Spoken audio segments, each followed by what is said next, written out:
रेहाना और रवि की शादी के बाद रवि के पास कुछ नहीं था।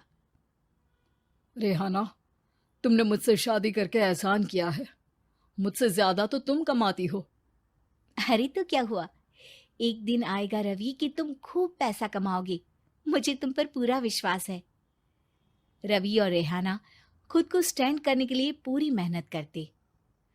रेहाना, मैं नौकरी नहीं करना चाहता हूँ। तो कोई बात नहीं, मैं नौकरी करके घर चलाती हूँ, तुम बिजनेस सेट करने की कोशिश करो। एक दिन रेहाना, तुम जानती हो, मैंने जो विज्ञापन बनाने वाली कंपनी खोली थी ना, उसे बड़ी ब्रांड का ऑफर आया है। अब हम लोगों के दिन ब्यारे न्यारे हो गए हैं। मैं जानती थी रवि कि एक दिन तुम सेटल हो जाओगे। रवि का काम अच्छा चल जाता है। एक दिन वो रेहाना से कहता है, रेहाना, अब हम लोगों का बच्चा भी हो गया है। बहुत छोटा है वो। उसका ख्याल कैसे रखेंगे हम? कैसे क्या, मैं गांव से माँ को लेकर आ जाती हूँ। नौकरी से हाफ डे ले लिया करूंगी। अभी तो वो छोटा है, स्कूल जाने तक मैं मैनेज कर लूंगी।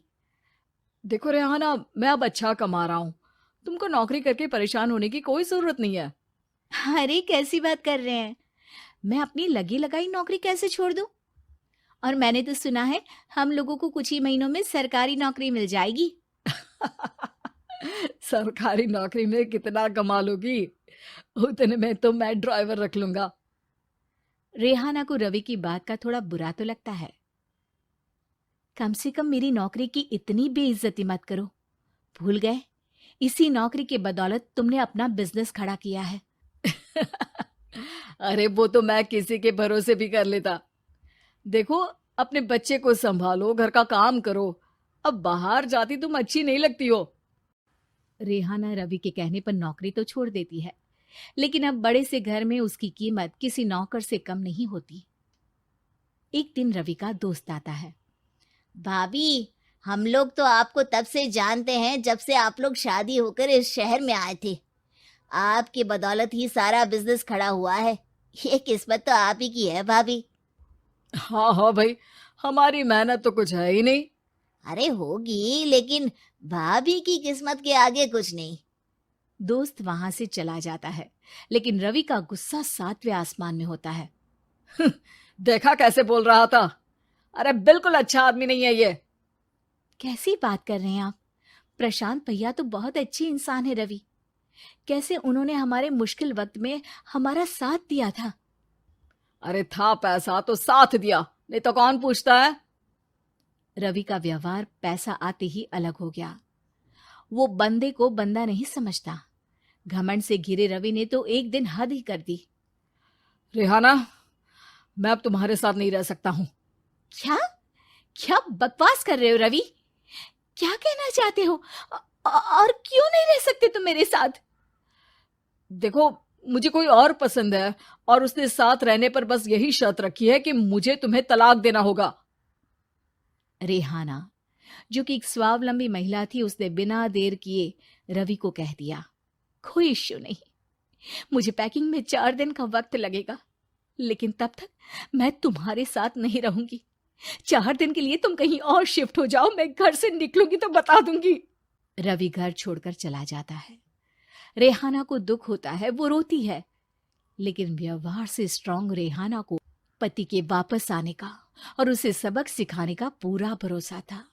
फिर एक दिन, अरे शुशिका, कब शादी करोगी तुम मुझसे? यार मैंने तो सोचा था तुम शादी से पहले मुझे विदेश लेकर जाओगे, महंगी कार दिलाओगे। अरे सब दिला दूंगा, लेकिन पहले मुझसे शादी तो कर लो। हाँ हाँ, क्यों नहीं। मैं कुछ दिनों के लिए अपने मम्मी पापा के पास जा रही हूँ और लोगों से अपनी शादी की बात करूंगी। अरे शुशिका, कैसे रहूंगा मैं तुम्हारे बिना? अब तो शादी ही होने वाली है हम लोगों की। शुशिका रवि को छोड़कर चली जाती है। रवि घर आता है, जहां रेहाना को ना पाकर उसे सब अजीब लगता है। घर तो रेहाना के बिना कुछ नहीं है। बच्चे की याद भी आ रही है। चलो एक वीडियो कॉल कर लेता हूँ। रवि रेहाना को वीडियो कॉल करता है, लेकिन रेहाना फोन नहीं उठाती। रात को सोते वक्त मन कर रहा है मुन्ने को गले लगा लूं। चलो कोई ना, शुशिका से शादी के बाद मेरे और भी बच्चे होंगे। अगले दिन रवि ऑफिस जाता है, जहां टीना खड़ी होती है। सर, आपने अपने नए ऐड के लिए मॉडल की रिक्वायरमेंट डाली थी ना, मैं उसी के लिए आई हूँ। रवि टीना को देखकर खुश हो जाता है। अब शादी हो गई है तुम्हारी? नहीं सर, बस अच्छा सा हैंडसम और अमीर लड़का देख रहे हैं मेरे मम्मी पापा। रवि के दिमाग से तो टीना को देखकर शुशिका का ख्याल भी खत्म हो जाता है। अरे यार, ये लड़की मिल जाए कितनी सुंदर है। शुशिका तो इसके आगे कुछ नहीं है। आ, अब क्या तुम्हें ऐसा नहीं लगता कि मुझसे मिलकर तुम्हारी ये खोज खत्म हो गई है? आप ना, आप तो 2 बच्चों की पापा लग रहे हैं। अरे नहीं नहीं, मेरी शादी तो हुई थी, लेकिन बीवी को किसी और से प्यार था, मुझे छोड़कर चली गई। खैर, टीना की दोस्ती रवि से हो जाती है, लेकिन 1 महीने बाद शुशिका रवि के पास वापस आती है। मेरे मम्मी पापा तुमसे मिलना चाहते हैं, लेकिन उन लोगों को ये मत बताना कि तुम पहले से शादीशुदा हो, और हाँ, शादी से पहले अपनी सारी प्रॉपर्टी तुमको मेरे नाम करनी होगी। अरे पागल, अब मैं तुमसे शादी ही नहीं करना चाहता। भला ऐसी लालची औरत से कौन शादी करेगा? तभी वहां टीना आ जाती है। रवि, ये पागल सी औरत कौन है? देखो, तुमने ही कह दिया ना पागल, तो पागल ही है। पता नहीं कौन है, कह रही है शादी कर लो, लेकिन शादी से पहले अपनी सारी प्रॉपर्टी मेरे नाम कर दो। बोल तो सही रही है।